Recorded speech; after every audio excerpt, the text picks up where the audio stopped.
Welcome back to the Self-Care for Performers podcast.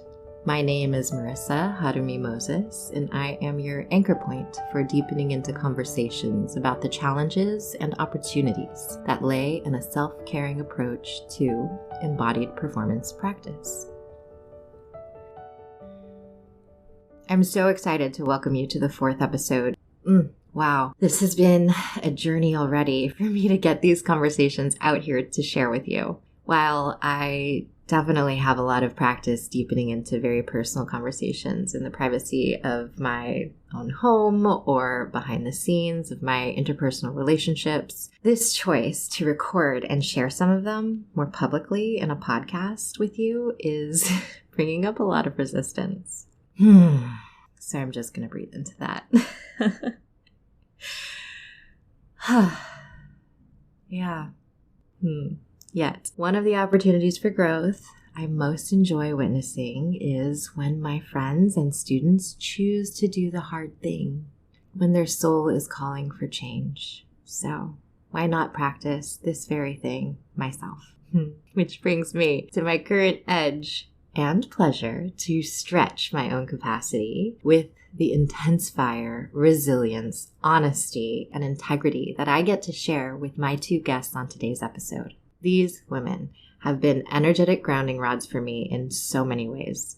Their professional encouragement and personal sisterhood have been something like to intravenous courage. Brené Brown speaks about courage in her book, The Gifts of Imperfection, by saying the following. The root of the word courage is cor, the Latin word for heart. In one of its earliest forms, the word courage had a very different definition than it does today. Courage originally meant to speak one's mind by telling all one's heart. Over time, the definition has changed, and today, courage is more synonymous with being heroic. Heroics is important, and we certainly need heroics, but I think we've lost touch with the idea that speaking honestly and openly about who we are, about what we're feeling, and about our experiences, good and bad, is the definition of courage. Heroics is often about putting our life on the line. Ordinary courage is about putting our vulnerability on the line. In today's world, that's pretty extraordinary. What a quote, right? So good. And now it gives me such deep delight to introduce you to 2 formidable actors, soulful artists, creatively led entrepreneurs who just also happen to be 2 of my dear-hearted friends, Alex Wright and Kodi Jackman.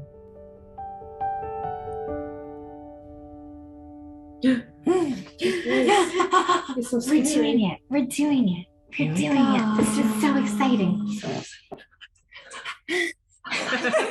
Kodi pants when she gets excited. I'm with you on it. Hi, everybody. I have 2 really beautiful, lovely sister friends on the show with me today. I have Alex and Kodi. So excited. We're so very happy to be Thanks here. for being here. Will you do like a brief little this is me, this is who I am? This is me. Sorry. I think you should start. Yeah. You go ahead. Take it away. For those who listen to Camp Rock. So, Hi, I'm Kodi Jackman. I am an actor. I am friends with these 2 lovely ladies. And I also do branding and alignment for actors. What's Camp Rock? Clearly, I am young. It was a movie with Joe Jonas and Demi Lovato where they went to a music camp and Demi Lovato sang a song called This Is Real, This Is Me. That went, this is real, this is me. And then it continues, but I'm not going to sing on this. I love it. So me and Alex are a generation above you. Yeah. I'm sure there'll be listeners who totally are on the same page. Please back me up, listeners. I'm Alex Wright. I don't know about Camp Rock. I do now. I'm very happy to know that now. I am very lucky to call these 2 ladies friends and part of my life. I'm an actor and a coach and living in Los Angeles. Los Angeles. Los Angeles. Yeah. Why can't I say Los Angeles? Well, it's a complex place, right? Yes. I think that we've been talking a couple of hours now. With the wine, hence my red tea. Yes, with some wine and snacks and delicious sisterhood. And some things that have been coming up that we've been chatting about are complexities, but also about how moving through Los Angeles or a career or an industry that has you going, Yeah. it can be hard to slow down. Yeah. It can be hard to slow when they ask you to go. Yeah. It's true. Mhm. Hard. And I think like, I'll speak for myself, like not just hard, but like terrifying, like feeling that, you know, the opportunity is going to come when you're in the middle of slow. And it's you're going to miss it. Like your once in a lifetime opportunity. You know, I think there's something really lovely when people are like, it only takes one job, you know, it only takes one job. Like there's something really lovely and hopeful about that, but there's also something very like scarce about that, where it's like, oh, but I gotta be ready.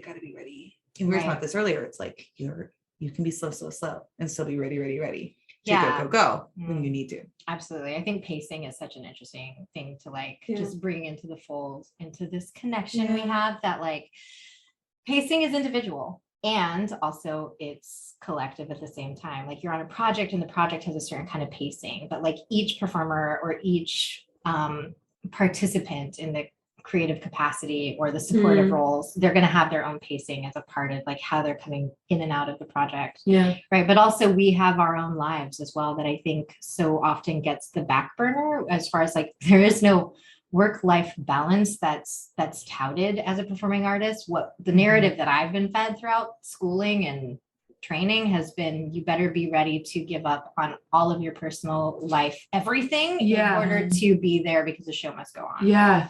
I think there's something, it's so interesting that you started with Los Angeles too, because I think there's even something about Los Angeles that's like, hurry up and wait. Like the amount of times that I have been in a high stakes situation or traveling to a high stakes situation where I'm really, really nervous and I'm trying to prep for something, but then I'm in my car for like an hour and I just have to sustain that energy before finally walking into the room and then traveling back home. And like, even just the minuteness now, I don't know if y'all feel this, but like the pressure that I feel like sometimes comes from my agents to always be able to respond, confirm within 5 minutes. But if I'm on a long car ride, like there is literally a piece of me that stresses out about checking my phone while I'm driving in case something comes in.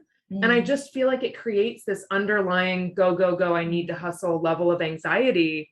And I'm sure it happens in other cities too, but I feel like I didn't feel it when I was in school, and it feels very potent in Los Angeles because of it's this, you need to be willing to drop everything at a moment's notice. And if I'm on my way to my mom's house 45 minutes away and something comes in and it's a self-tape that's due at 6 p.m. today, I need to call my mom, tell her I'm not coming, turn around, drive back home because I need to get this on tape and uploaded in the next 3 hours. Absolutely. You know? Yeah. And I certainly have friends who were expected to miss their grandfather's funeral, who were expected to, and oftentimes did, cancel trips out of the country because they are supposed to take a job that may or may not lead to more jobs, depending on where they're at in their particular career. But the point is that you're supposed to prove yourself reliable at the expense of everything else in your life. I'm very fortunate. My manager last year, when my brother became paralyzed, she immediately called me because I sent out an email to my reps and I was just like, heads up, this happened. I'll probably be going home. And she called me, checked in on me, and not once mentioned anything about auditions, jobs, nothing, just checked in on me. And then every day would check in on me. And then finally at one point she was like, I want to be mindful of where you're at. Would you like me to stop submitting you? Would you like this time to not be working? Which I thought was just like a lovely thing to offer. And she didn't assume that I didn't want to work. She didn't assume that I would still work. And it sounds weird to say, but I was so like moved by that. But also like that should be the exception. That should not be something that moves you. That should be, And I was like, please keep, I need to work. I need the distraction. And then when I did go home, I was like, okay, now I'm going home. She's like, take as much time as you want. That's so beautiful. She gave that to you. And also I love that what you're bringing up too, is like, that shouldn't be the exception. That should be the norm. That is actually healthy relational dynamic. That's someone who is respecting you and your time and your needs, your emotional capacity, as well as like, you're just time and orientation of like where you need to be spending your focus. Yeah. And she's talked about this on Clubhouse. She'll have clients who call her and she'll be like, why, where's this tape? Or like, why is this late? And oh my God, I'm having, and they'll like lay out that they're burnt out or that, and she's like, okay, well then I'm not submitting. She'll be like, I'm not submitting you for 6 weeks. Like, no. And she's like, no, I'm not doing that. Go sort yourself out. In 6 weeks, I'll resubmit you again. Because she's like, I can't trust actors because we'll just be like, I can do it. I'm gonna overfunction until I like crack, and then you can't be there. Take it out of my cold death grip, She's like, no, and I really appreciate that. But also like exactly like we should not. There's so much fear, and I say this as someone who really struggles with it. There's so much fear around like not like put me in coach, like not being ready for that put me in coach moment. I also feel like and this might just be something like I have a really hard time communicating my needs because I never learned how to identify my needs as a human being, but I have learned that I will lie in order to have time for myself. Like if I am burnt out, or if something personal is coming up, or if I need to go be with family for something, or I'm supposed to be in a rehearsal for something that I will use the excuse of I've booked another job, because that feels like people in the industry aren't going to push and prod and be like, well, are you sure? Can you stay late? Can you come early? It's like, oh, you've booked something. Great. Go have fun on set, do great. Let me know when you're, free again. Whereas if I email people and I'm like, I need a weekend to just be me, or to heal this, or to be with my mom because this is going on. It feels like, yeah, but you can still tape while you're there. Right.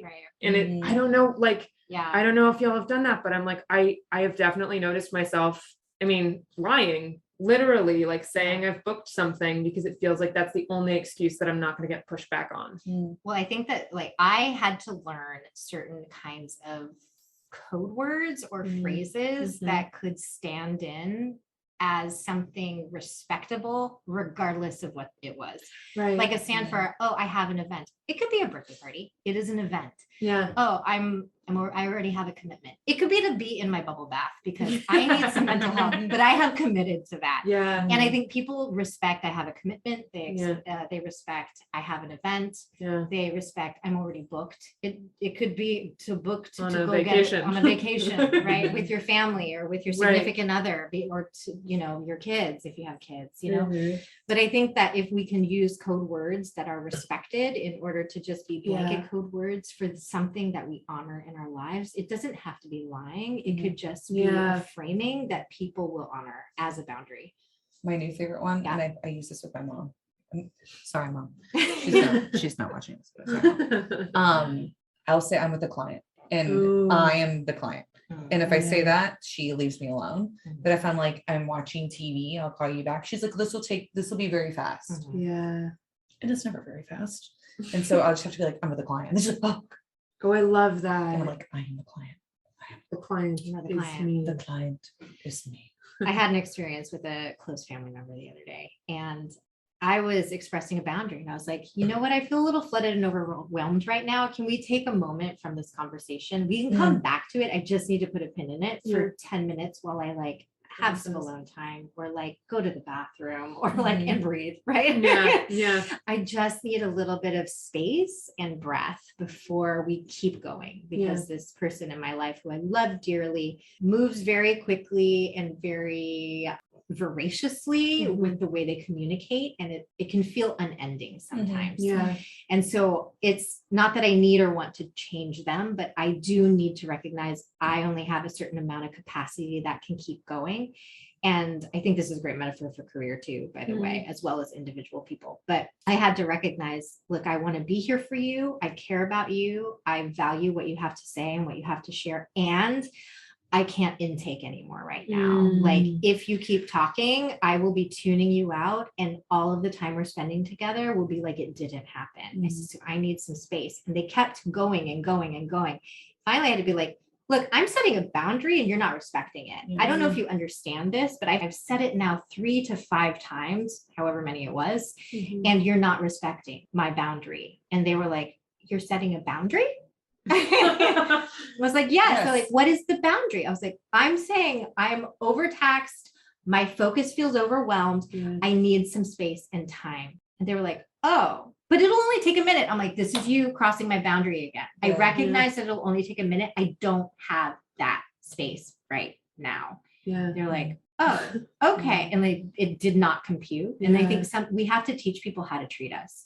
And sometimes there's a lag effect, and we have to sometimes be a broken record of, this is what I need. This is what you're not doing. This is what I need. This is what you're not doing. If we're going to continue to work together, I would like us to be able to be on the same page. Can you get behind my needs? I would like to be here for yours, but it can't include blowing over my boundaries. This has been such a huge thing for me recently. So I teach at UCLA, and they have this, what's the word I'm looking for? School-wide thing where you can like still sign up for someone's class like 4 weeks into the quarter, which is crazy to me because the quarter is only 10 weeks long. However, it's up to the teacher discretion if after you've missed the first week, whether or not they let you in.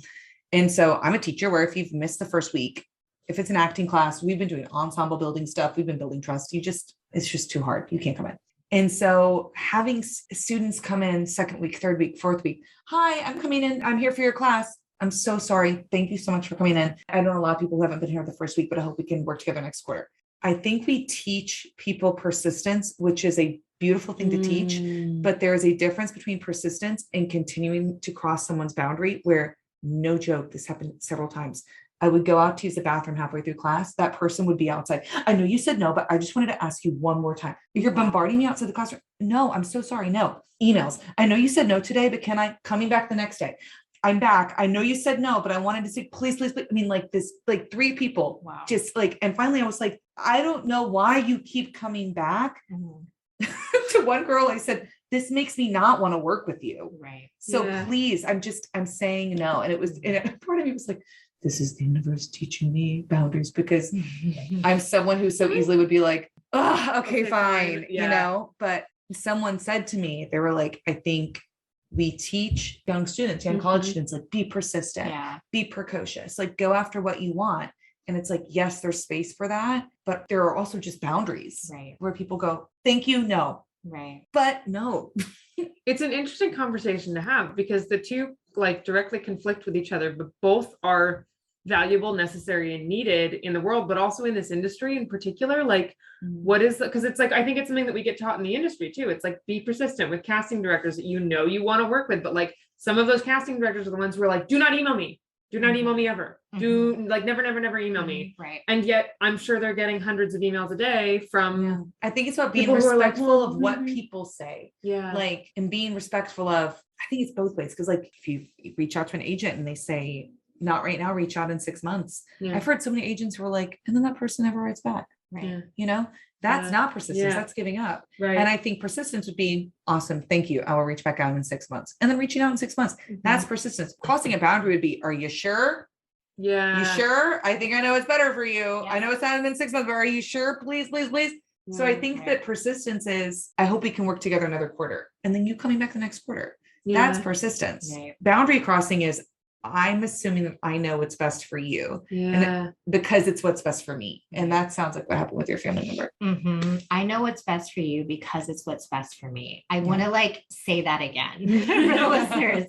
Like, this is where we get into murky waters, right? I know what's best for you because it's what's best for me. And like, how many times like has either someone done that to you, or have you done that to someone else? Yeah.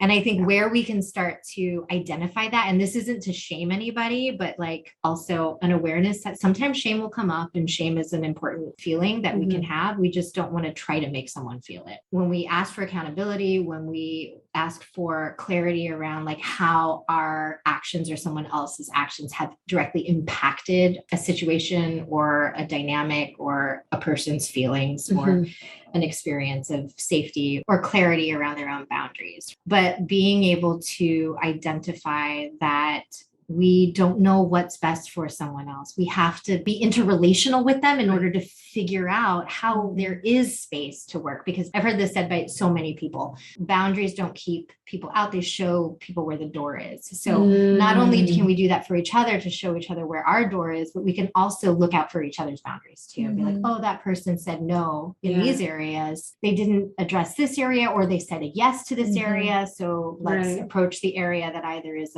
uncertain in see and test the waters and then respect if it's a no, or go to the area that they said this would be a yes for me and be respectful of that. Great example of that. My friend Adam, I've said this story before because I think it's brilliant. He came to speak to my students and he was talking about how early on in his career, he would take everyone to breakfast or brunch because he found that it was hard to get people at lunchtime and dinner. Everyone wanted to be at home. But if he could be like, I'll take you to pancakes. If you answer some of my questions, people would be willing. And he's like, you can't be afraid to ask. And if people say no, they say no. And so he said this. And of course, like all these students are like, well, can we take you to breakfast? Because he's a very well-trained working actor. He's great. I don't know why I said trained. He's just a well-working actor. So everyone asked that and he said, I'm really busy right now. Can you reach out to me in 3 months? And he told me afterwards that he does that because no one will reach out in 3 months. And out of that room of like 60 people who asked, one person reached out in 3 months. But I thought that's a great example of that door, right? Where it's like not no, 3 months. Yeah. One person. Yeah. And I think that there's an alignment there too, where I think when things like that happen, we have to ask ourselves, okay, will this matter to me in 3 months? Do I want to come back and circle back in 3 months? Or am I taking it as this person's just brushing me off and they'll respond no anyways? Like, do we have that negative self-worth? Or are we also saying, well, maybe it's actually not that important to me that I don't want to circle back in 3 months. And that's okay. And that's okay. Yeah. Yeah. Do you think people, when I asked this to someone who I feel this when you were talking about asking people about their boundaries, when you said that, my like gut instinct was like, oh, that's so scary. Like, do you think people are afraid to ask people? Why do you think that is? It's terrifying because you don't know and you're guessing and you're kind of like, it's like this dance of intimacy that we do. But at the same time, there is something I think embedded in and maybe I don't know that this is the case for every human being, but certainly mine and my experience of feeling like I was supposed to anticipate other people's needs. That there was something valuable about my role, very specifically as a woman, as a healer, as a teacher or a coach or facilitator, where part of my value was being able to be anticipatory of what was going to be needed so the conversations didn't need to happen, and learning how to actually not only allow those conversations to happen, but invite them. Even when maybe I would have anticipated correctly, but just to clarify, this is what I'm thinking. Are we on the same page? It can both be really scary for my nervous system to be with the potential power of someone saying your instincts were wrong according to my needs, or they were right. And now we're on the same page. Well, now there's this sense of belonging where I'm also like afraid of, and like, well, if I'm meeting someone's needs, do they actually need me? There's this very strange thing there. I think there's also a certain level, and I know we've talked about it before. It's like, I think not unlike both of you, I'm a helper. And like, it is one of my survival mechanisms. And I've spent many years over helping and then under receiving. But I am now actively learning that when I anticipate and help before it's asked, I'm also taking away the opportunity for the other person to learn how to express what they need. Like, very, very small example that I'm sure literally everyone has been in, like when someone wants a ride somewhere and they're kind of dropping hints, but like not outright asking, hey, can you drive me to X? They're like, oh, well, are you going, like, where are you headed to next? Oh yeah, well, I guess I should, like, I don't know, like look up an Uber or something. Like they're pushing and they're fishing, and like the helper, I was in a situation like this recently. I know. You're exactly laughing because you know what I'm talking about. Exactly what you're talking about. But it took everything in me not to just go, well, why don't I drive you? I just was like, I just need to let them learn how to go, hey. And I told myself, I was like, if they ask, I will say yes, but they have to ask me if it's okay if I give them a ride to X. I was really proud of myself for never asking, and they never asked. And so I didn't. And I felt really guilty about it the whole way I was driving to where I was going.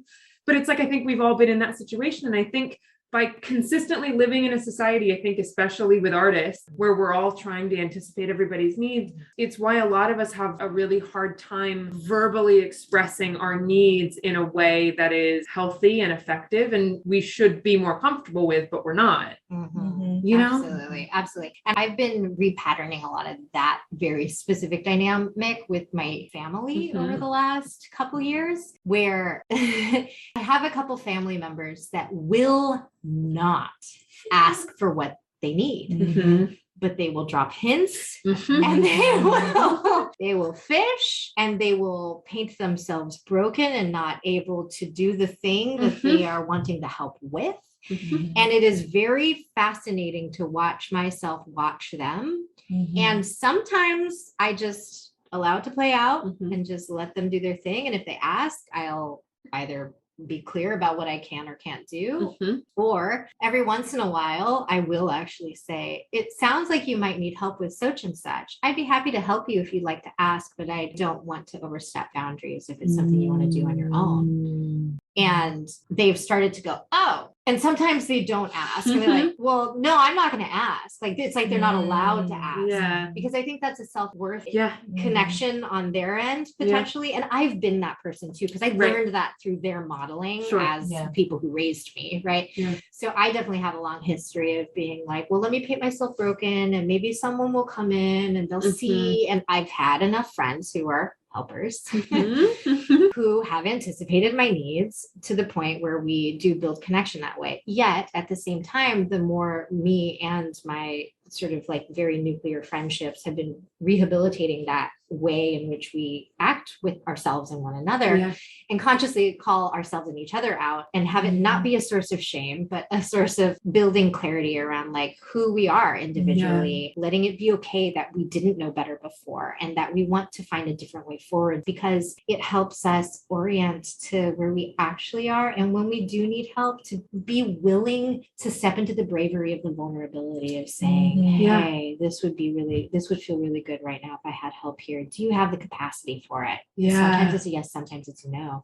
But it doesn't have to mean that the relationship ruptures or ends, which is what I used to think would happen. See, like hearing you say that, I'm like, oh, that sounds so lovely. And like, how? You know, like I'm really not great with asking for help. And that I struggle with that. And I think I said this to you once, but I'm not allowed to be mad or disappointed or resentful of someone not stepping in if I never asked them to. Nor am I like allowed to be like resentful, angry, annoyed, whatever, if someone crosses a boundary that I've never once verbalized or said out loud. And it's like, well, they should know. And it's like, maybe they don't know. Maybe they don't know. If you don't tell them, they don't know.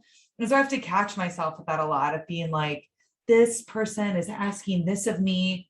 And then being like, oh, but they don't know. Cause I never said, I just had this happen where I went and spoke at UCLA about their showcase because they don't have a teacher this year for that. And so they asked me if I could do a workshop for them. And I was like, absolutely. So I did a workshop with them and 50 people RSVP'd and 4 showed up. And so, so I was like, okay, well, you 4, here we go. So of course, after that happened, I got bombarded with emails from the students who didn't come asking for, can you look over this contract? Can you tell me about this rep? Can you? And I was really angry and annoyed with them. And so the sweet girl who set up the whole meeting who was there, I emailed her and I was like, I'm struggling with this because were these people not able to make it to the meeting? And she wrote back and she was like, no, I don't know where they were. And I said, okay, this is what I'm going to do. I'm going to make one short video about how to do research on reps. Please send that out to everyone. So that's the main question I'm getting. And then kindly ask them to not email me unless they want to set up an appointment. Otherwise, I do not have time and space for that. And she was like, of course, every single person has honored that. And it was part of me was like, why is that so hard? And it was like, because I know that my pride, there's part of me that loves being the one that steps in and helps, but I have to be aware of my sanity and my care for them. I want them to graduate and I want to still love them. Yes. You know?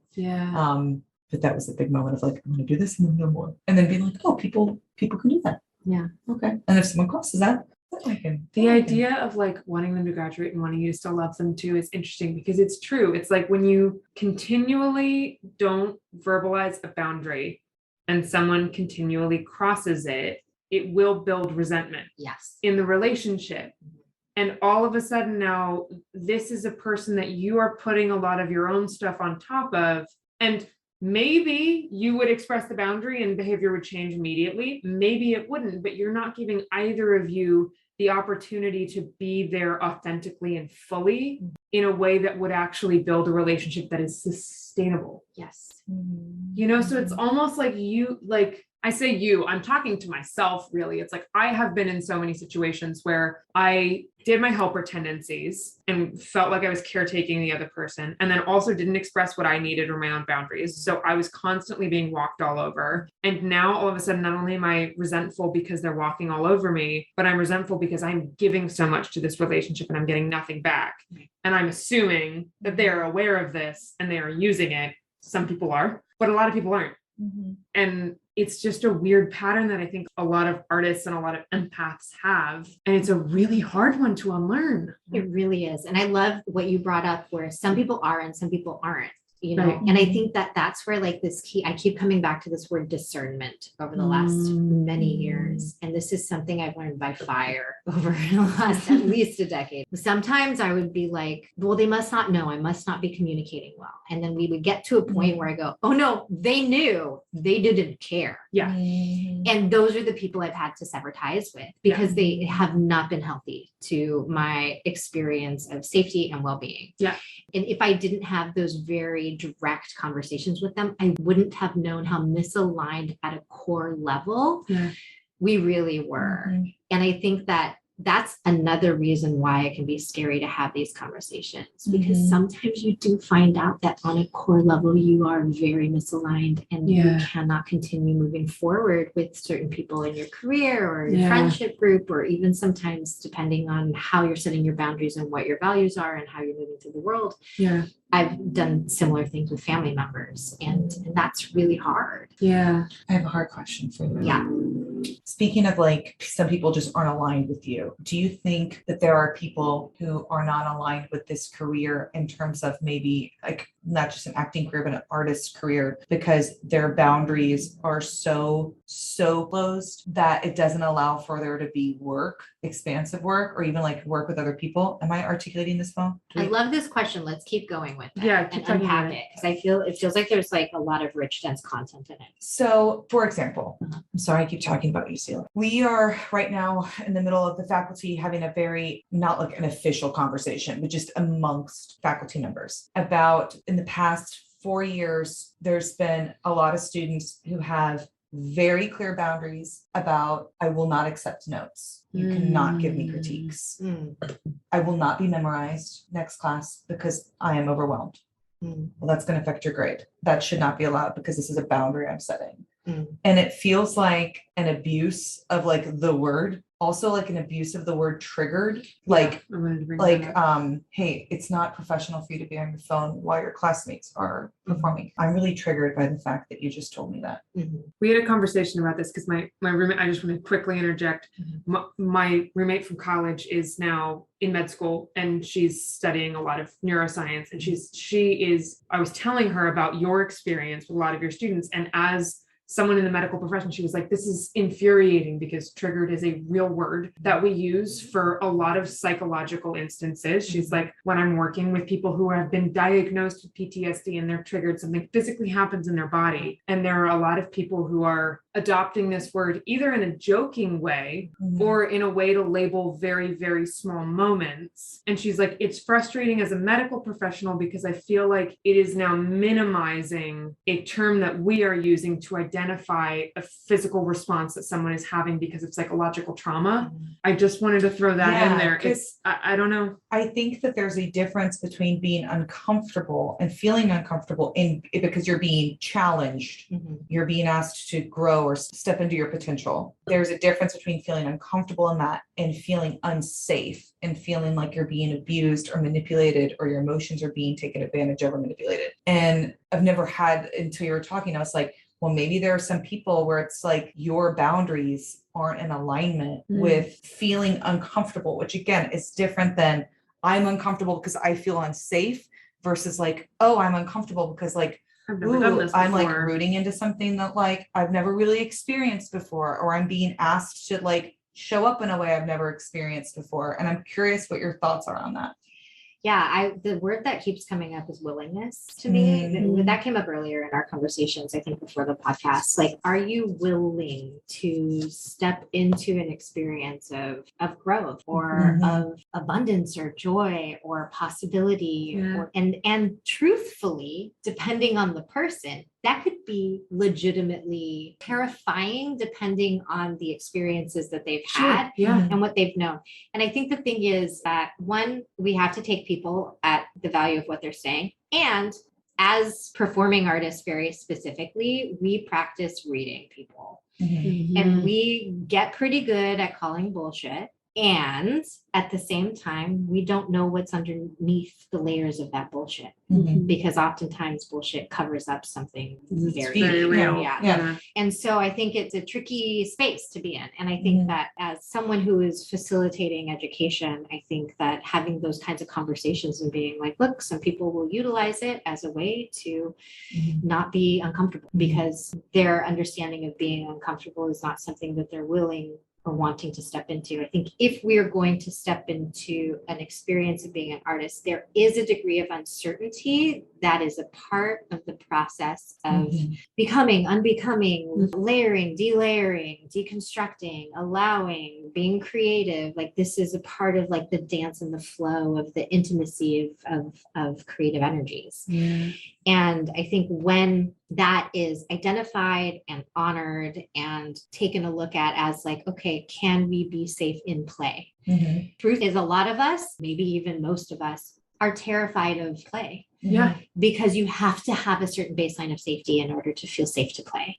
And what I would take from that instance where someone's saying something like that is they don't feel safe to play.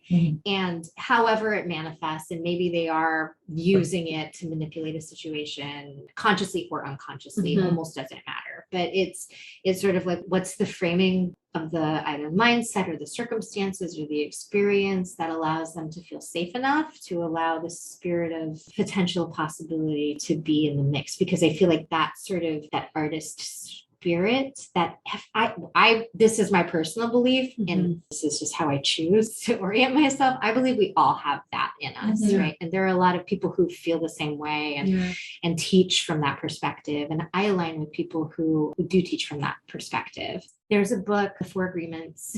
This book has come up in conversation so many times over the past 2 weeks. I feel like I need to. It's such a good book. And one thing that I love about that is there's one that's coming up right now.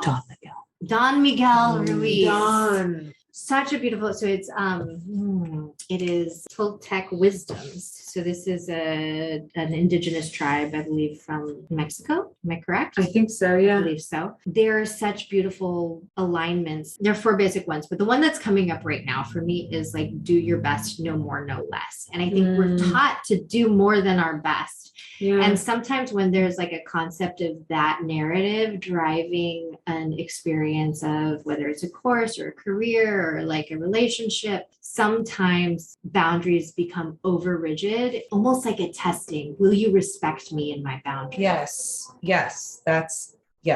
And I think that the only way you can grow is by feeling, it's weird, is by feeling uncomfortable and safe. Like, and I think that there is a clear, that's what I keep saying to them. If you feel unsafe, that's different than, ooh, I feel challenged, which by its nature is going to feel uncomfortable. I hate improv. Hate it. I hated acting classes with acting games.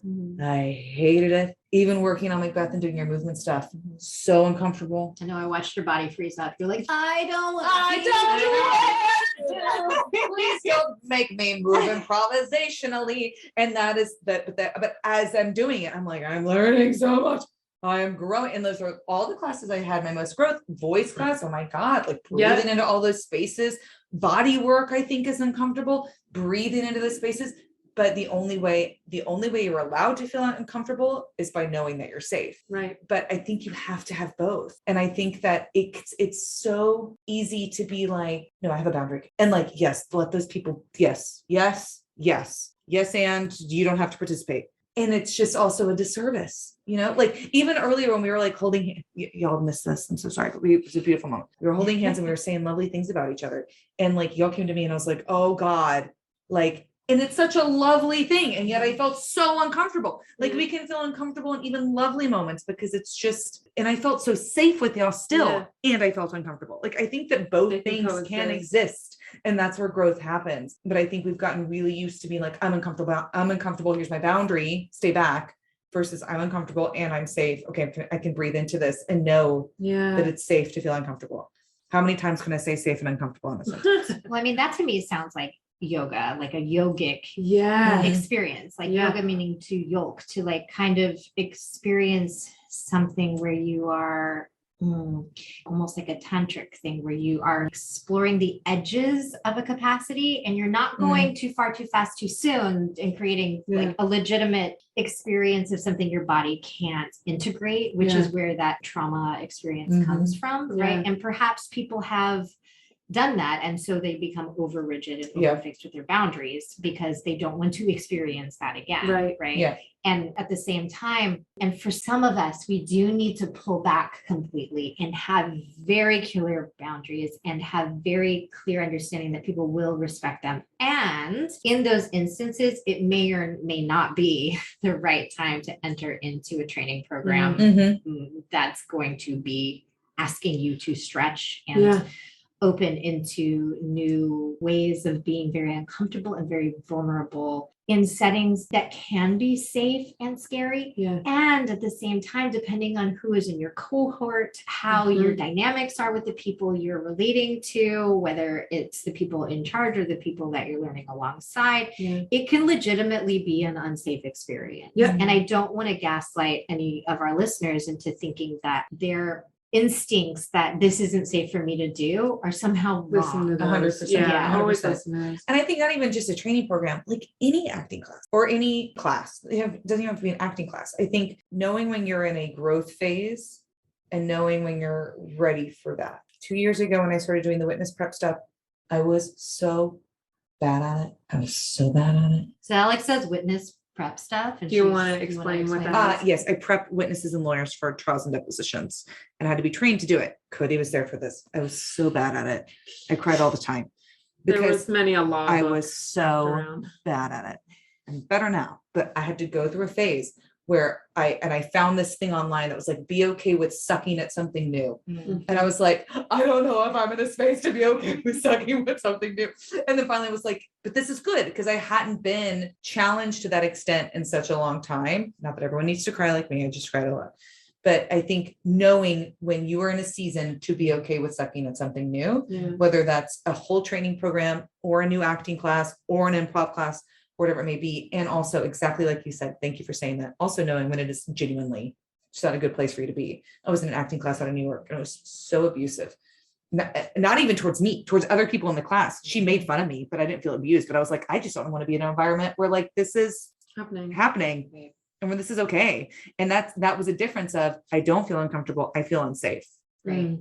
Yeah. And I think when you are in certain training programs, depending on where you are and what's going on, there's a lot of intergenerational trauma that exists in our education system, in our experience of training. And a lot of the people that we've trained from have been abused. And whether they are trying to break cycles or not, there's still often layers of known or unknown, conscious or unconscious ways in which they are teaching or facilitating or activating from a place of crossing lots of boundaries or of pushing too hard, too fast, too soon. And if we are in contact with people as an educator, as a facilitator, regardless of how we are or aren't coming into connection with our students or clients or whoever, if they're getting that from somewhere else, their defenses are going to be so heightened that they might be overcompensating in areas where they feel like those boundaries will actually be respected to just feel like they have some sort of control. And I think that we as humans will sometimes just normalize it, right? We will do this sometimes in our different relationships too. Like maybe I have a friend that I know I can test a boundary with that I haven't felt comfortable testing in other areas of my life. And I'll be like, and it's sort of almost like, will you meet me here? Can I be safe enough with you where you will will respect me in this? Is it something that like our relationship really needs me to do this really hardcore with you right here, right now? No, maybe not. But for me and my identity and understanding that I have some sort of agency and some sort of experience of like self-solvency, yes, it is a very necessary experience for me.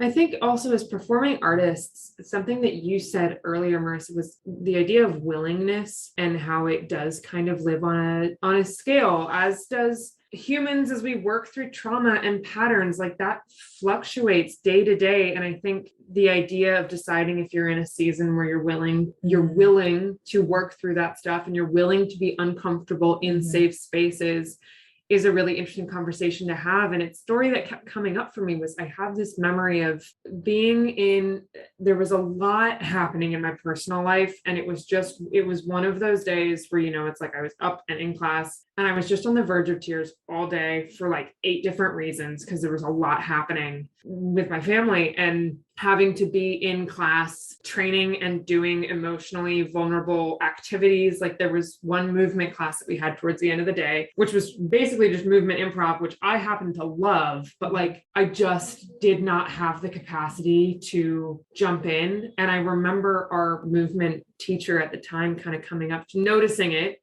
and coming up to me and like checking in and being like, where are you at? What's going on? How can I help? And I kind of like, I very much shut down when I'm emotional. And I was like, I kind of did that. I'm fine. And she was kind of like, okay, well, whatever's going on. She's like, I would just encourage you. She's like, just jump into the space once. It can be for 5 seconds. She's like, I just think it will be useful for you to learn that. And I was like, oh, whatever. Okay.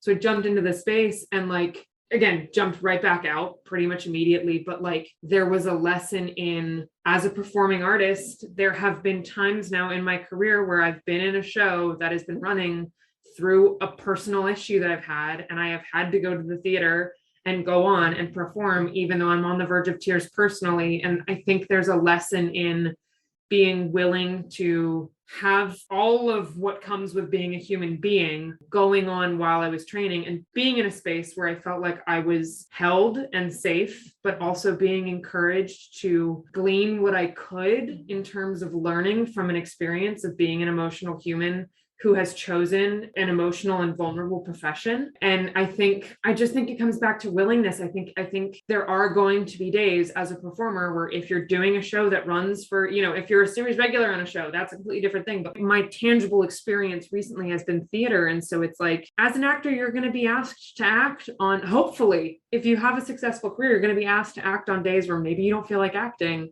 And learning how to do that is just as useful as viewpoints, lob, and breath work, Yeah, you're building up your capacity for it. Yeah. Each time you do it. Some might call it resilience. I do think that obviously we talk about balance as well. And I think that there has to be a work-life balance and knowing what we're capable of. But I mean, that's the thing though, like your life is always going to be running alongside your career and your life is never going to be perfect. We can hope for balance, but there's going to be days where you're performing when you're going through a breakup or you're going through a move or your mom is sick or something like that's going to happen. And knowing when to tap out and also knowing when you can't, because it's opening up.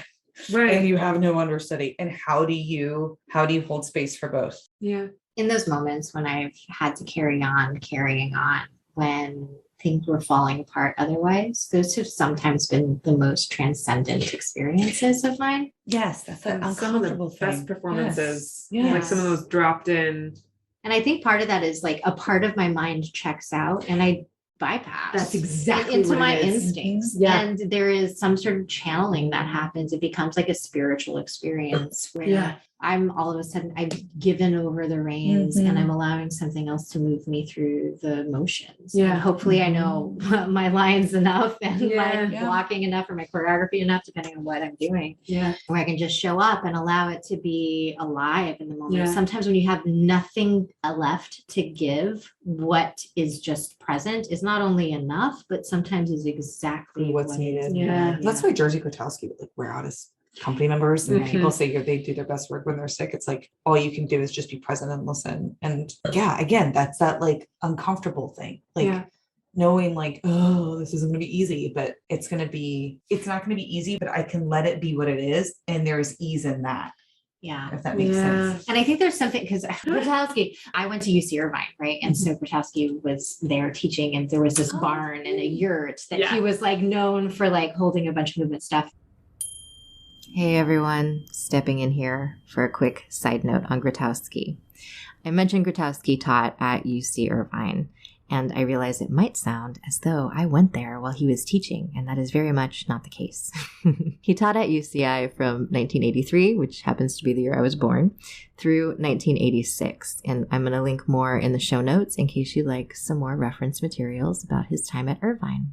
There's something so deeply poetic and spiritually guided about his approach, something I resonate with deeply, which brings me to an invitation for you. I want to invite you into a new online community that I've opened, the Self-Care Garden. This is a place for connecting with restorative practices, invitations for expanding into embodied creative growth, and a soon-to-be blooming garden of tools for cultivating more relational wellness. It's also a place where I'll be sharing the full video conversations of all of these podcast episodes, when I have the guests' approval, of course. But I am so happy to welcome you into this virtual space over on Patreon. And we already have our first garden member. Welcome, Stephanie Sang. I'm so excited to dive into practice with you. Stephanie and I know each other from my very first acting class outside of college. And she has come to one of my artist circles that I've been hosting over the pandemic. So if you'd like to come and connect with us on the second Sunday of each month, 10 a.m. Pacific time. All calls will also be recorded for self-paced practice within the garden. It would feel so nice to invite you into community for self-care practices and relational well-being. And now, back to my conversation with Kodi and Alex. One of my mentors, Annie Louie, who's a movement.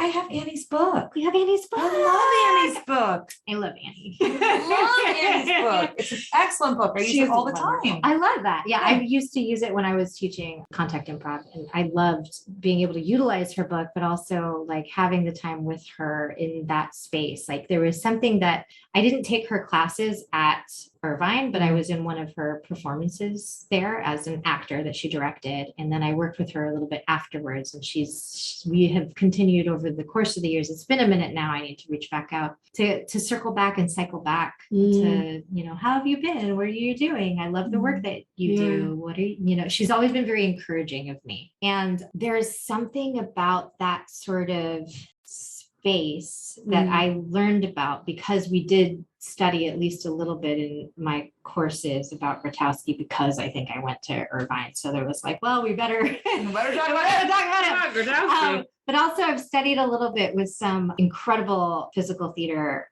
performers who have sort of a Grotowski-ish sort of vibe to them. And there is something about going into that space where it doesn't happen because you're self-flagellating yourself. Like you're not beating yourself up to get there. Yes. But it is this sort of like induced trance state where you are wearing yourself out and you're very tired. And I've been led into that kind of space many times by both theater practitioners as well as dance creative movement people.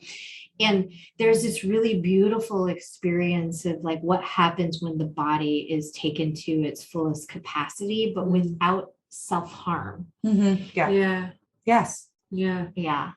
Yeah. And I keep coming back to it, but I think that's that like, I'm still safe. Like I'm not harming myself. I'm not being harmed. I'm being pushed, but I'm not being harmed. And I think that those two can very easily get crossed. And you're right. And then there gets to be like a danger zone there, right? Because depending on who's leading and hosting and facilitating, like if they're in a place where whatever energy they're running has some sort of like, gosh, we've got so much patriarchal colonizing kind of energy that is dominating our understanding of what it means to be in a quote unquote power position. And so if that is there at all, it's going to be coloring things, right?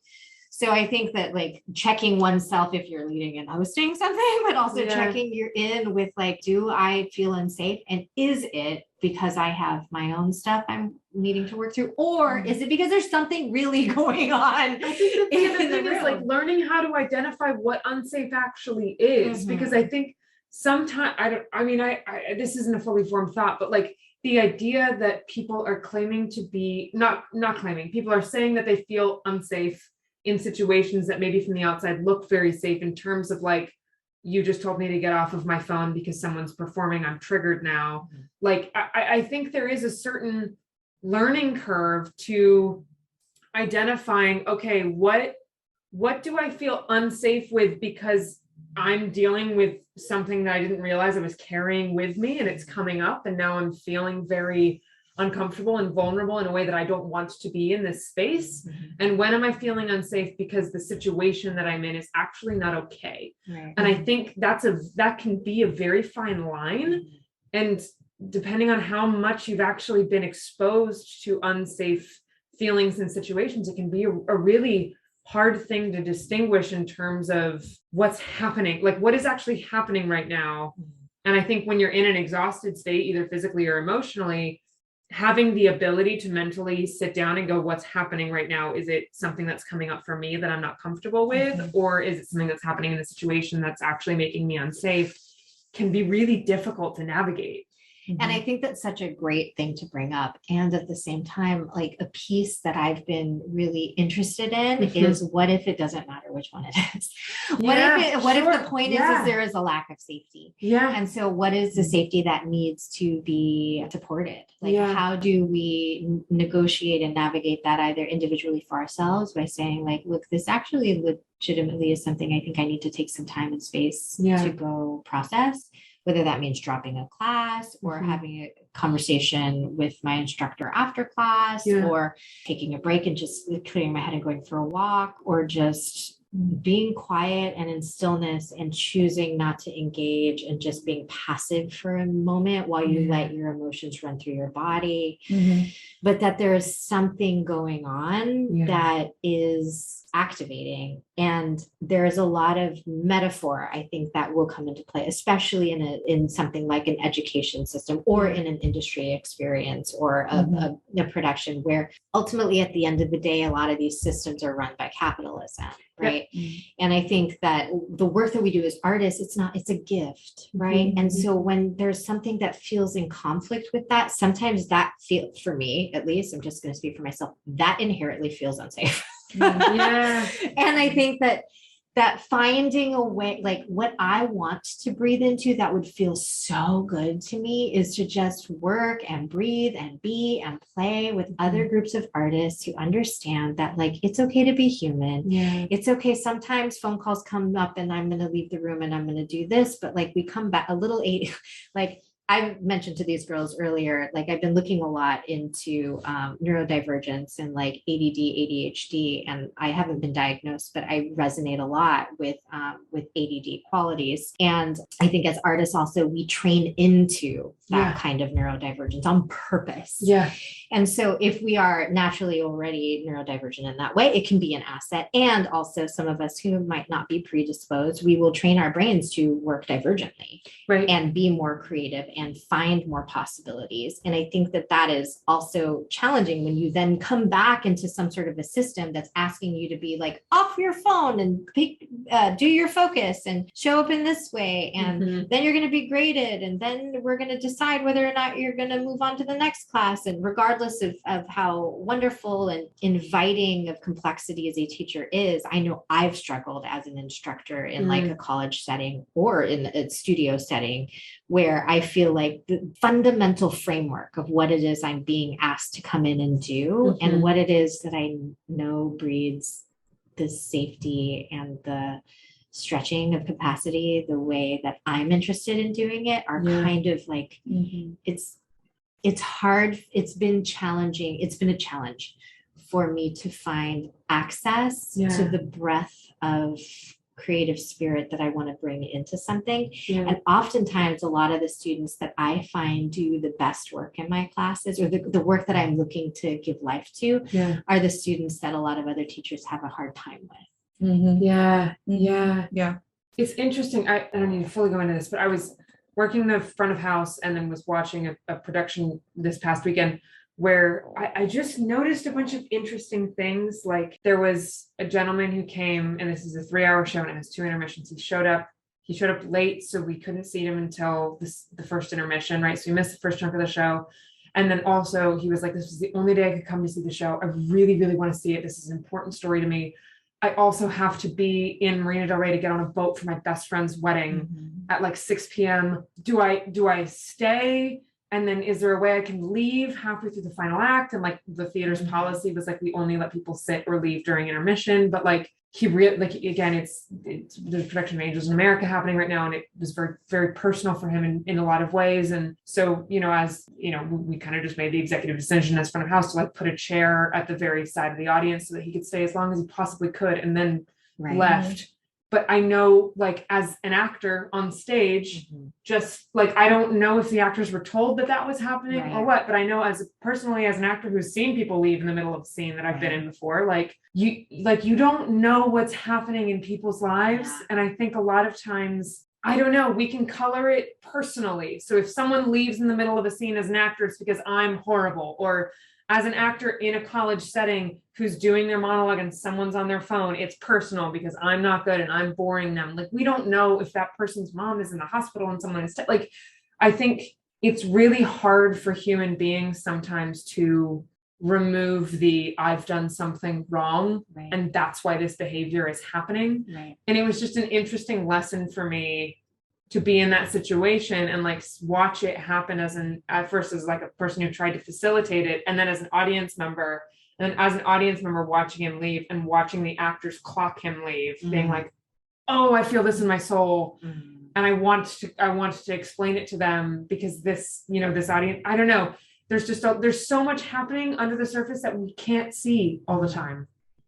And I don't know how to, it can be really hard to just create constant space for that. But how beautiful if we could. Wouldn't that be great? I think that's something that I keep coming back to in the teachings that I want to do with self-care for performers. Is that there is always like a complex experience always happening under the surface. There's so much going on under the surface. But I do think there's something where we can't, and this is maybe going to sound really jaded, but we can't assume that other people are going to hold space for that. So we have to create that. So like, I have found that whenever I lead an exercise, I always give them an escape route. If you feel overwhelmed, do this. No one has literally ever done that thing I teach them. If you feel overwhelmed, we have this step out you can do. You can also go into this corner. You can just stay here and go into a child's pose and breathe. No one has ever done that. But knowing that it's there, I think allows them to do it. But we can do that for ourselves because not every teacher, not every theater, not every scene partner, not every director, because you know what? I hate to say it, y'all might hate me, but it's not their job. As a director, I can make a safe environment, but I'm also in charge of lighting, sound, to go to each individual performer and go, if you need to step out here, go over here. You have to have the agency and the ownership. And that is so fucking hard because we aren't allowed permission to do this. But to go, what do I need? And that's why what you are doing, Marissa, is such a gift because you're giving people the agency and the ownership to do that, to go communicate that. But to go, there's no one on set who's going to tell me how to take care of myself on set, except for me. Because not every theater department or theater company is going to set a chair out or let the actors know. You have to have your own escape route. But we are never taught that in school, and we're not taught that on set because it is assumed that you will do that for yourself. Or it's assumed that you won't. Or it's assumed that you won't. You'll just keep trugging along and being a good little worker. But I think you have to know, like, what are the tools in my toolkit that I know I can't use in this moment in the scene because I can't go there?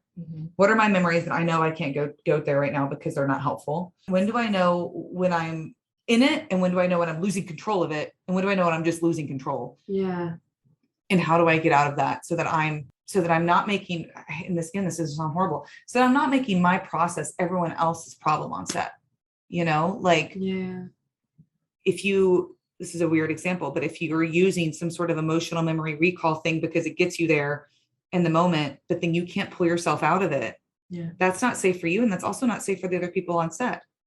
Like, you have to know your limit, your boundary, and you have to give yourself an escape route because no one else will do that for you. And that might sound really harsh, and I wish it was otherwise, but like, they just won't. I've never been on a set where a director's given me like space, a safety blanket for that, you know, like you just have to do it for you. They'll give you space in the sense of you do what you need to do, but they won't tell you how to do that because they don't know your inner workings. Does that make sense? Of course it makes sense. And I think the thing is that like, for me, in the experience of like, sometimes I have known I could ask for that space and I could give it to myself. And I have no idea what the fuck I need. Yeah. Like, I don't know myself. Yeah. I don't have a sense of self-understanding, self-concept, self-identity, self-care. Like, I have spent my life giving myself over to the director, the producer, the parent, the concept of career or trajectory or educational system. And I've let other people tell me what it is that's needed in the moment. And then all of a sudden I'm supposed to know. That's that agency piece. Yeah. Like what, like, yes. Sorry. To interrupt you. Yes. No. And I love it. And I don't think you're wrong. I think that you're right. And I think that for all of the millions of people out there who will be listening to this podcast, because people are going to be listening to this podcast, but all of the people out there that don't understand how to even find that. Like, I want to just let you know that there's nothing wrong with you for not having known that already, for not identifying those things already.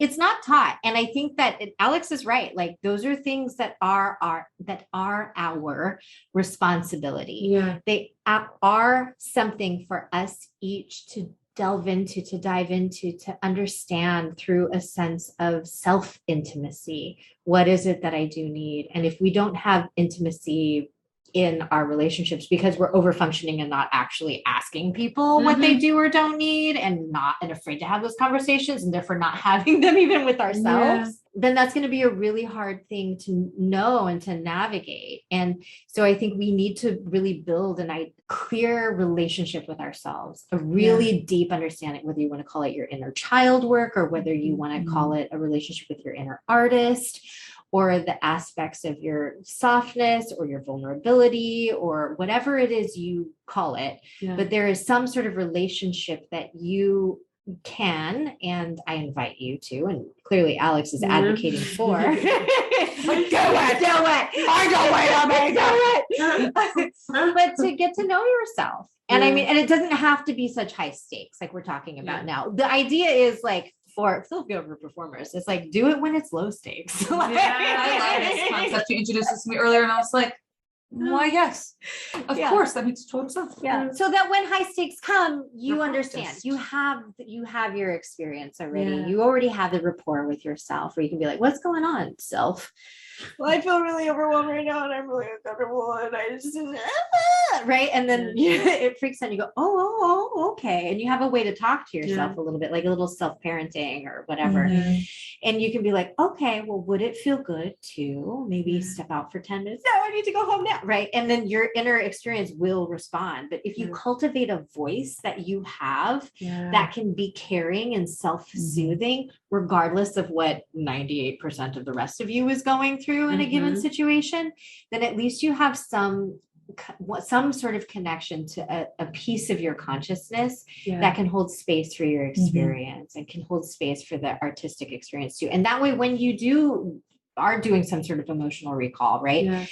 Where you would potentially get lost in something, if you build the capacity to have some sort of a tethering to your consciousness that is aware of everything at all times. So even if you do recall something very legitimately triggering, not just using that word colloquially, right? That you use the trigger and you legitimately go into a state of somatic trauma-induced experience and that carries you through a scene, then there's a piece of you who can either see or feel deeply, whether that's up and above and out or down and in at the core, but whatever, it's at some sort of edge of you that can hold an awareness of grounding, orientation, and redirect you to the actual present moment, as opposed to getting lost into the psychology of the swirl and the chaos and the what ifs and the this is where I'm being carried right now. Do you want to know what mine is? Yeah. Sorry. I do. I've never told anyone this. This is so strange, but you just said this and I was like, oh yeah, it's my little fisherwoman. I have a little fisherwoman. She's on a little boat. And when I'm going down deep into something, I'm on like a little fishing line. So it's like tiny, no one else can see it. It's just a little fishing line. And I'm down there swimming and all the crap and all the murk and all the emotional shit. But I know I'm attached to the little fishing lady up in the boat. And when I want to come up, she just reels me back up. And that's like the only way I know to feel safe. It's like there's I'm connected to this fishing line. And so I'm like below the surface of something and down deep. And you're just like, maybe they're up here. And I'm like, yeah, that's Louise. She's right up there. And, fishing line. And she pulls me up when I went. And she pulls me up when I need air. And she pulls me up when I've had enough. But like, I feel safe. Again, feeling safe and being uncomfortable. I feel safe going down into like the crap because I have a way out. That's that escape route. I have an escape route. I have a way out. But you're right. No one talks about this. Nobody talks about it. And mine is that, you know, those old school diving uniforms where they've got like, they've got that window at the front of their mask and it's like all like, it looks like it's made out of lead and they're just heavy and they go to the bottom and there's like an actual tube. That goes all the way up and then it carries the airflow down. And I imagine that I have a tube of air that comes to the very top of my skull. And I take that with me with all of I don't only do this kind of work inside of performing arts practices. I also do it like for my own self-healing at home, like weirdly in my living room by myself, having these performance art experiences.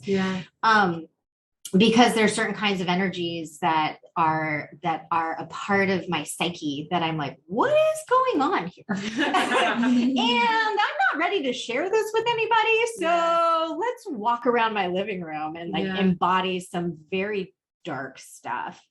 And so I'll use that metaphor for myself of like being like a deep sea diver and having that like access to just air on the top of the surface. I find it interesting that for both of you, it's like underwater, right? Like, because that's like the element of emotion and feeling all the things. I love that. Do you have some experience? I don't. I'm kind of like as I'm listening to both of you talking about it, I'm realizing that like going there has always felt very unsafe for me, and I've only, and Alex says, I've only like recently gotten into therapy at the beginning of my years of you know journeying. So I've been in therapy now for like a year or two, and I am like just now realizing that there are a lot of experiences that I have that I think will eventually be really useful to kind of unpack and use and explore as an artist, but I'm not at a point yet where I feel like I have an escape hatch or I have a safe way to go down there. And also know I can come back from, if that makes sense. I also think there's okay to have, there are certain things I will never pull from. Because even though I have Louise, I don't know why, even though I have Louise and I'm on the end of her fishing line, that's still not safe. And so I have to trust that an experience that feels so small and minute can in my imagination be expanded to be something huge and scary. And that I can go there rather than going into my own huge scary place. And that's just me. And knowing that like there was a moment where I was in Atlanta playing a person who was kidnapped and her door gets kicked down in the middle of the night and she gets murdered. The night before we shot that, my door got kicked down in the middle of the night. What? Airbnb. In an Airbnb, and the guy got arrested. It was this whole thing. And so on set the next day, I didn't tell anybody because I didn't want anyone to be like worried about me in that moment. Like, is she going to be triggered? Literally. And so, and I thought, should I use that?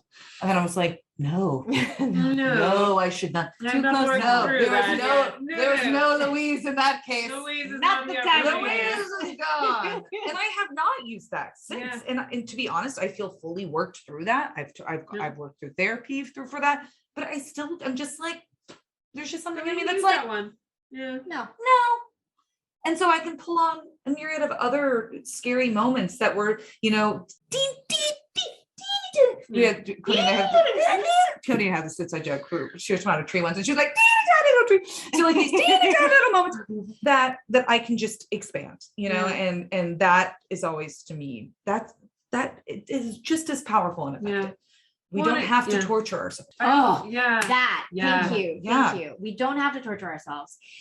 That is such a huge one because I feel like there's this concept of the tortured artist. No, and I hate it. It drives me crazy. Unhealthy, tortured, starving. Right? Starving. That's a big one. And I think that like we've talked about Julia Cameron's The Artist's Way. Love her. I'll probably talk about her in that book on every single podcast episode that I do.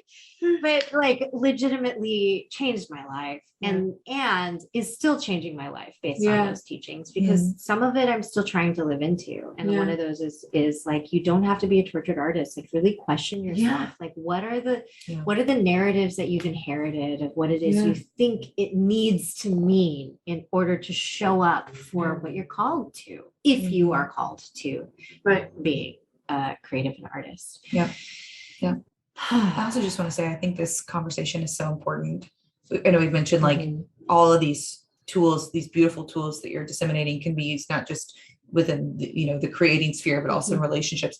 But also just want to say, like, I think even for people who aren't artists, like my sister's a surgeon, and thinking about like, what does she need in order to do her best work? And like, she gives so much of herself to save other people's lives. And it's like, what does she need in order to step into that space? And what are the moments when she might not feel like stepping into that space? Like she still's got, like my dad used to always, my dad's doctor, he used to always say like, I can't have a day where I'm like, I'd rather not save your life, So it's like, what do they need in order to take care of themselves and their souls when they lose a patient or when they can't help? Like, I think this is such, these conversations are obviously directly applicable to artists, because we're just like, it's my soul, but very much so for anyone in any field. I think a lot of people struggle with this. And I think human's really hard. Yeah. Being human is really hard. And back to the 4 agreements with Don Miguel Ruiz, what he talks about is like being a human is being an artist. Like we are the artists of our lives. Yes. We are born as creators. Yes, absolutely. And I think that all of these conversations are totally universal and totally applicable to anybody who has a craft, anybody who chooses, whether it's your life is the experience of craft, and or you have some sort of dedicated practice that you keep showing up to. Whether it can be motherhood, it can be it can be a myriad of different things, right? It doesn't have to be I am pursuing a career as an actor, right? Or a dancer, or I'm going to go on tour, or I'm going to be a writer and get published, or it doesn't have to be those things. It can be I am showing up every day to caretake for this person in my life who can't take care of themselves on their own because they don't have the capacity, or I am showing up to be in relationship with a certain dynamic with my friends or my significant other. And I want to do it in a way that feels authentic and is bringing tools and resources for communication and for possibility and for potential and to being connected to a moment. Because I think as artists, like we do draw on creative energy, we do draw on the potential of a moment, and we do alchemize moments. And those beat shifts that we have, those willingness to be with the discomfort of a transitional space, and to be able to experience a button and sit with the sort of evolution of what happens in a quiet moment as something changes. Those are so important. Thank you guys. This is wonderful. Thank you for having us. Can you share with our listeners, in case they're like, I love these women, I need to know what they do and how I can work with them? Tell us where we can find you and also what you offer. Well, we have Alex and I have a podcast. If you're listening to this podcast and you're like, I want to listen to more podcasts, we have a podcast about Shakespeare, cocktails, and conscious casting. And Marissa was actually Marissa was our guest. So you can go, you can go listen to her Shakespeare and Magic episode. It was so fun. But our goal as a podcast is to continually prove that theater, and Shakespeare in particular, cannot and should not be white, elite, rich, and academic. It is something that is for all. And Shakespeare wrote the human condition so well that any human being can step into any role and it will work. So we bring different actors from various backgrounds on to give us their take of a certain Shakespearean character. Yes. And also there's cocktails. You can follow us at Shake Pod. At Shake Pod. I am Kodi Jackman, and I am an actor, but I also do branding and alignment for actors. So I help actors tune in to who they are as authentic human beings, and I help them infuse that into their materials as an actor, whether it's website, social media, headshots, reel, to make sure that you are authentically representing yourself as a human and as a performer, so that when you walk into a room, casting gets exactly who they were expecting. Also, I read tarot cards. Tell them where you can find you. Oh yeah, I'm Kodi Jackman. So come find me at Kodi Jackman. Kodi is spelled with a K and an I, just to be complicated. And then your tarot. Yes, the Archer Tarot. So what I do with tarot reading is I give you a reading and then I send you journal prompts and activities that you can do to further the messages that came up, because I am an action-driven person. So I always got frustrated when I was getting readings and I'd be like, great, this information is cool. So I have created a system now where you not only get a reading and we can unpack stuff that's happening in your life, but you can then also take all of that with the suggested activities and journal prompts, work on it, and then come back and we further the growth. It's lovely. I've done it. Alexandra Wright. I'm an actor and a coach. You can find me at _Alexandra Wright. I also have a community called the Delta Community. It's an online community for actors, daily steps towards mastery. We do resources and monthly guests. We've actually also had Marissa and Kodi. And you can find us at the _Delta Community. And if you're interested in witness prep, you can follow us at Active Communication. And they can find you at the _Alexandra Wright. Yes. The end. Oh my God. Go Sorry for the hire sales these pitches. women. They're also, by the way, I have to say, phenomenal fucking performers. Oh, thank you. So hire them for support and also hire them to just light up your stage or your screen. And I'm not gonna stop. You just say thank you. I'm gonna receive it. Thanks. I receive it. And I also want to say that we were talking a lot earlier about the importance of sisterhood and friendship and being encouraging and celebratory of one another, and how that is something that we are often pitted against one another as performing artists, but also as women. And that doesn't have to be that way. And the three of us really firmly are rooted and have deep beliefs in that there is enough to go around. And when we succeed, our community succeeds. And we want to pay it forward. Yeah. Yeah, Yes. I'm like, I just want to say this because it's something that someone once said to me, and I just love it. It's just because someone books a job doesn't mean that there's one less job out there for you. Like, especially now in this industry with streaming services and like there are literally infinity jobs that are out there. So, and I think what you're saying about like when one person in your community starts succeeding, it's just going to ripple out into you. And I think the more that you can just be in a space of gratitude and encouragement of the people and the women around you, especially in a collective of female identifying people, it's just going to continue to ripple outwards. Agreed. Rising tides raise all ships. Oh, say that one more time. That's clear. Rising tides raise all ships. You have to sign out too. I like the threes and the squares. Or the sirens. I'm like, nah, let's just be old hags. We can do that too, old hags. Spirited ladies. All of it. Thank you, ladies, so much for being here. Thank you. We will continue to chat on, but we will also sign off with our listeners. And thank you for being here with us. Bye-bye. Bye-bye. Till next time. Hugs, hugs, hugs. Thank you so much for listening to today's episode. It means so much to have your hearts on this journey with me as I discover how to have meaningful community conversations in podcast form, which is my current edge. If you would like to support this podcast to help sustain my bravery for future episodes, you can become a supporter with a small monthly donation. Or if you'd like to dive into a committed one-on-one coaching container with me, follow the link in the show notes for inquiry. This is the deepest and most intimate work that I offer, and so the monetary exchange is designed to reflect that value. For those who desire to connect to my work with greater accessibility, I do offer community support and group coaching over in the newly announced Self-Care Garden, and would absolutely love to see you inside. Until next time, be well.